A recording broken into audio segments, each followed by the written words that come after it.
ನಮ್ಮೂರ ಆಟಕೂಟ ಟ್ರಸ್ಟ್ನ ಕಾವೂರು ಇದರ ಉದ್ಘಾಟನಾ ಸಮಾರಂಭ ಮತ್ತು ಮುಲ್ಕಿ ಸುಂದರಂ ಶೆಟ್ಟಿ ಪ್ರಶಸ್ತಿ ಪ್ರದಾನ ಸಾಮಾಜಿಕ ಸಾಂಸ್ಕೃತಿಕ ಕಾರ್ಯಕ್ರಮಗಳು ಡಿಸೆಂಬರ್ 5ರಂದು ಸಂಜೆ 3 ಗಂಟೆಗೆ ನಗರದ ಪುರಭವನದಲ್ಲಿ ನಡೆಯಲಿದೆ ಎಂದು ಮುಲ್ಕಿ ಕರುಣಾಕರ್ ಶೆಟ್ಟಿ ಹೇಳಿದರು.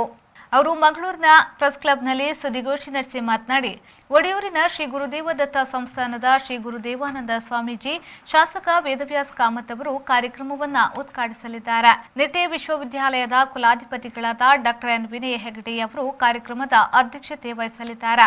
ಖ್ಯಾತ ಸಂಗೀತ ನಿರ್ದೇಶಕರಾದ ಗುರುಕಿರಣ್ ಅವರು ಸಮಾರಂಭದ ತಾರಾ ಮೆರುಗು ನೀಡಲಿದ್ದಾರೆ. ಪತ್ರಕರ್ತ ಮನೋಹರ್ ಪ್ರಸಾದ್ ಅವರು ಅಭಿನಂದನಾ ಭಾಷಣವನ್ನ ಮಾಡಲಿರುವರು. ಕಾರ್ಯಕ್ರಮದಲ್ಲಿ ಮಂಗಳೂರು ಪಾಲಿಕೆಯ ಮೇಯರ್ ಪ್ರೇಮಾನಂದ ಶೆಟ್ಟಿ, ಶಾಸಕರಾದ ಡಾಕ್ಟರ್ ಭರತ್ ಶೆಟ್ಟಿ, ರವೀಂದ್ರ ಶೆಟ್ಟಿ ಭಜಗೋಳಿ, ಉದ್ಯಮಿ ಶಶಿಧರ್ ಶೆಟ್ಟಿ ಮೊದಲಾದವರು ಭಾಗವಹಿಸಲಿದ್ದಾರೆ ಎಂದು ಹೇಳಿದರು. ಪುರಭವನದಲ್ಲಿ ಸಂಜೆ 2:30ಕ್ಕೆ ಕದ್ರಿ ನವನೀತ್ ಶೆಟ್ಟಿ ವಿರಚಿತ ಕುಲಾಯಿ ಮಾಧವ ಭಂಡಾರಿ ಪದ್ಯ ರಚನೆಯ ಪ್ರಥಮ ಪ್ರಯೋಗ ಶ್ರೀದೇವಿ ಮಾರಿಯಮ್ಮ ಎಂಬ ಬಪ್ಪನಾಡು ಮೇಳದವರಿಂದ ಯಕ್ಷಗಾನ ಪ್ರದರ್ಶನ ನಡೆಯಲಿದೆ.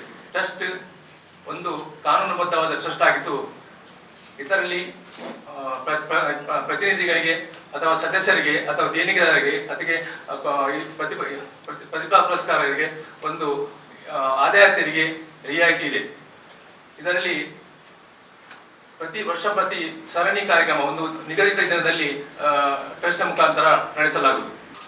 ಅಲ್ಲದೆ ಮುಲ್ಕಿ ಸುಂದರಾಮ್ ಶೆಟ್ಟಿ ಪ್ರಶಸ್ತಿ 2021 ರಲ್ಲಿ ಎ ಸದಾನಂದ ಶೆಟ್ಟಿ ಶಿಕ್ಷಣ, ಉದ್ಯಮ, ಕ್ರೀಡಾ ಕ್ಷೇತ್ರ ಕೊಡುಗೆದಾನಿಗ ಇವರಿಗೆ ಹಾಗೂ ಸಾಮಾಜಿಕ ಕಾರ್ಯಕರ್ತ ಹನುಮಂತ್ ಕಾಮತ್ ಇವರಿಗೆ ನೀಡಲಾಗಿದೆ.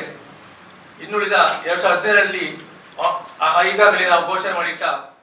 ಈ ಸಂದರ್ಭ ಸುದ್ದಿಗೋಷ್ಠಿಯಲ್ಲಿ ಮಹಾಪೋಷಕರಾದ ರಾಜಗೋಪಾಲ್ ರೈ, ದೇವಿಚರಣ್ ಶೆಟ್ಟಿ, ತಾರನಾಥ್ ಶೆಟ್ಟಿ ಬೋಳಾರ್, ಸಂಜೀವ ದೇವಾಡಿಗ ಮುಲ್ಕಿ ಉಪಸ್ಥಿತರಿದ್ದರು.